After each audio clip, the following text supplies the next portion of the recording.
আজকে আমি এমন একটি জায়গায় এসেছি যে জায়গাটিতে এত প্রকার পাখি রয়েছে যে পাখিগুলো দেখে আমি সত্যি মুগ্ধ হয়েছিলাম। আর সেই ভালো লাগার মুহূর্তগুলো আপনাদের সঙ্গে শেয়ার করার জন্য চলে এসেছি আজকে।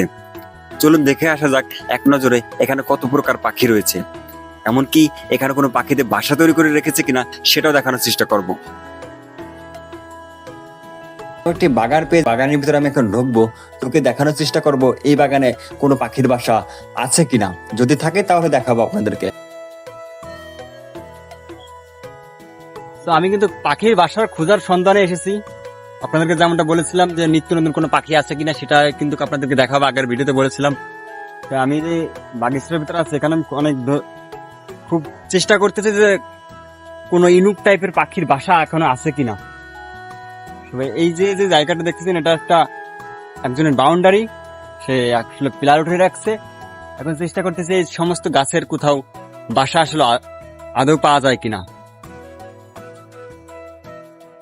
আমার যেটা মনে হয় এখানে আমি কোনো না কোনো পাখির বাসা পাবো। আপনারা অলরেডি দেখেছেন এখানে কত পাখি আসলে পাখি এখানে রয়েছে।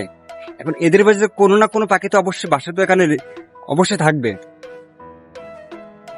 তবে আমার একটা সাইডে কিন্তু একটা বাসা আমি পেয়েছি, যেটা আমি দেখেছিলাম, দেখে আর একটা বাসা খুঁজতেছিলাম। এটা হচ্ছে ঠিক এই যে ছোট্ট একটি গাছেই এই বাসাটা রয়েছে। এখন আমি চেষ্টা করবো এই বাসার ভিতর কি আছে, আমাকে বেশি একটা কষ্ট করতে হবে না এই বাসার কাছে যেতে। তার আগে ভিডিওতে অবশ্যই লাইক এবং সাবস্ক্রাইব করবেন। চলুন দেখে আসি আসলে বাসার ভিতরে কি রয়েছে। তো এই যে গাছটা দেখতে পাচ্ছেন, এই বাসাটা বা যদি বাসার ভিতরে কিছু থাকে সেটা কোনো ক্ষতি করবো না, আপনারা জানেন। দেখার চেষ্টা করে কি রয়েছে এখানে।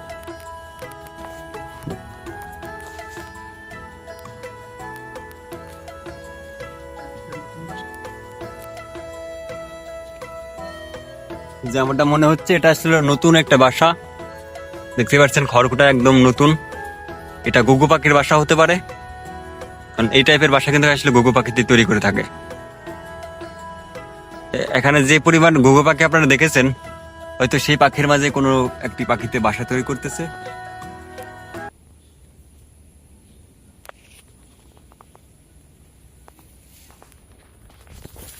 আমি চেষ্টা করব আরো কোনো পাখির বাসা এখানে আছে কিনা সেগুলো চেষ্টা করে বের করব, খুঁজে খুঁজে বের করব। ততক্ষণ আপনারা ভিডিও দেখতে থাকুন এবং বেশি বেশি ফটাফট লাইক এবং সাবস্ক্রাইব করে ফেলে দেন।